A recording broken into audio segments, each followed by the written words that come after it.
The Constitution of the United Kingdom is one of the most unique and historically layered systems of governance in the modern world. Unlike many nations that have a single codified document, such as a formal constitution enshrining all the laws, powers, rights, and structures of government, the United Kingdom possesses what is known as an uncodified constitution.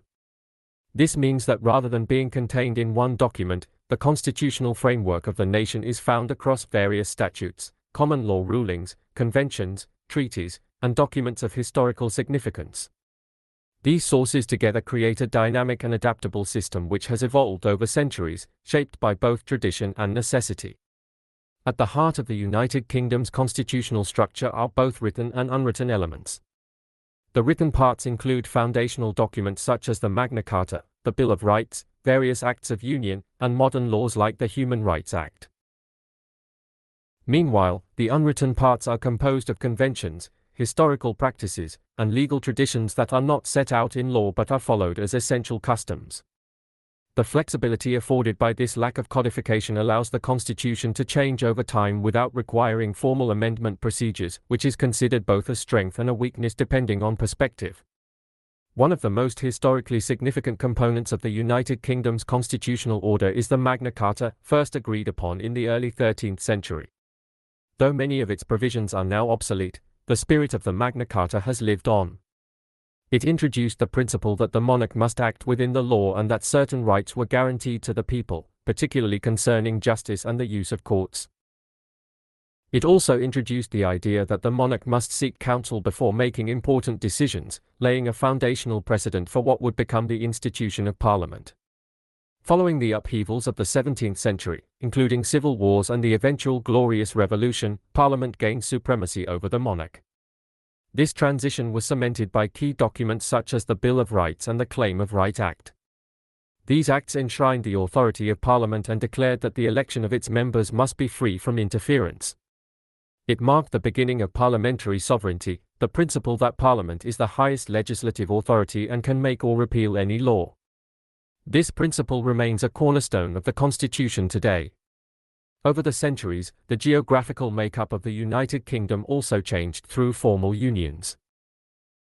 The Treaty of Union in the early 18th century merged the kingdoms of England and Scotland into a single entity, the Kingdom of Great Britain. Later, the Acts of Union in the early 19th century joined Ireland into the structure, forming the United Kingdom of Great Britain and Ireland.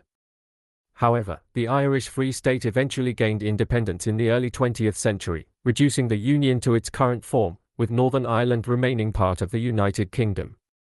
A significant milestone in the journey toward modern democracy was the Representation of the People Act, passed in the early 20th century. This legislation granted universal suffrage to all adult citizens over the age of 21, regardless of gender or property ownership. It was the culmination of many years of struggle by reformers, suffragists, and working-class advocates who fought for a more inclusive electoral system. This act transformed the United Kingdom into a representative democracy in which each adult citizen holds an equal right to vote. Following the global devastation of the Second World War, the United Kingdom became a founding member of several international organizations. It joined the Council of Europe, which was created to promote human rights, democracy, and the rule of law throughout the continent. It also became a founding member of the United Nations, an international body dedicated to maintaining peace and security around the globe. Later, the country joined the European Economic Community, which eventually became the European Union. This membership lasted until the early 21st century, when the United Kingdom formally exited the European Union after a national referendum. Domestically, the Constitution recognizes several core institutions, including Parliament, the judiciary, the executive, and regional or local governments. Parliament is composed of two chambers, the House of Commons and the House of Lords. The House of Commons is elected through general elections held across 650 constituencies, each returning one member of Parliament. These members represent the will of the people and initiate the majority of legislative proposals. The House of Lords, in contrast, is mostly appointed and serves as a revising chamber that can delay but not ultimately block legislation passed by the Commons. Legislation passed by Parliament becomes law only after undergoing 3 readings and amendments in both houses, followed by the formal consent of the monarch.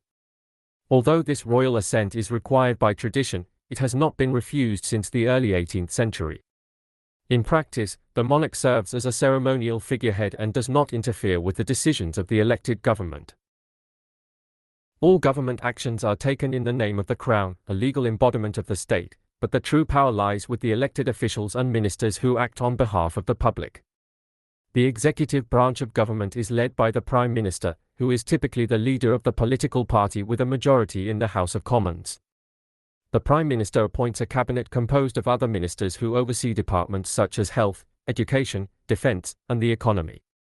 These departments are managed by professional civil servants and are responsible for implementing government policies and running public services. The Prime Minister must maintain the confidence of Parliament to remain in office and is held accountable through regular debates, questions, and votes. The judiciary plays a crucial role in interpreting the law and ensuring that government actions comply with the Constitution. The highest court in the United Kingdom is the Supreme Court, composed of 12 justices who hear appeals from lower courts in England, Wales, Northern Ireland, and Scotland. While courts in the United Kingdom do not have the power to strike down acts of Parliament as unconstitutional, they can rule on whether actions taken by the executive or public bodies are lawful. They also have the authority to interpret whether legislation is compatible with the European Convention on Human Rights. The Human Rights Act, passed in the late 20th century, incorporated the European Convention on Human Rights into domestic law. This act requires all public authorities to respect fundamental rights such as the right to life, liberty, fair trial, freedom of expression, and freedom from torture or slavery. If a court finds that a law is incompatible with these rights, it can issue a declaration of incompatibility, prompting Parliament to amend the law, although it cannot nullify it outright.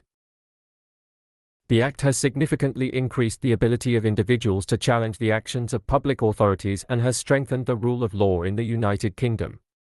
Judicial review is another important mechanism through which the courts ensure that public bodies act within their legal powers. Any citizen can bring a case challenging the legality of a decision made by a public authority. If the court finds that the decision was unlawful, it can quash the action, require it to be reconsidered, or issue orders to compel or prohibit future actions. Judicial review has become an increasingly important tool for holding government accountable, especially in cases involving administrative decisions, immigration, education, and health. Regional devolution is another key feature of the modern constitutional framework. In recent decades, the United Kingdom has devolved significant powers to legislatures in Scotland, Wales, and Northern Ireland. These devolved governments have authority over areas such as education, health, transportation, and local government.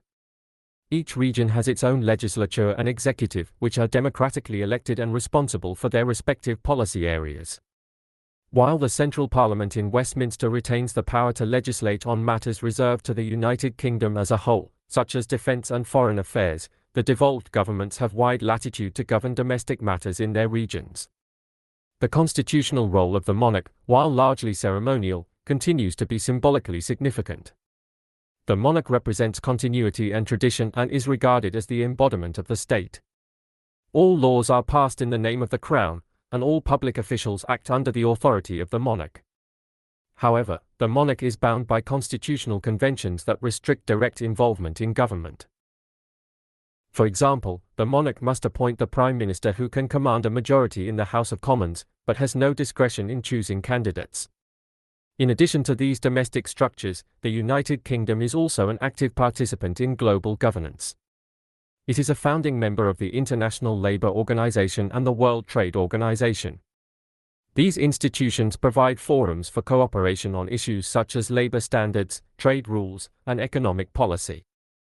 Through its participation, the United Kingdom influences international regulations and aligns its domestic policies with global standards. The Constitution of the United Kingdom is a complex and living system shaped by centuries of legal development, political conflict, and institutional innovation. Its uncodified nature allows for flexibility and adaptation, but also requires a high degree of political stability and respect for tradition.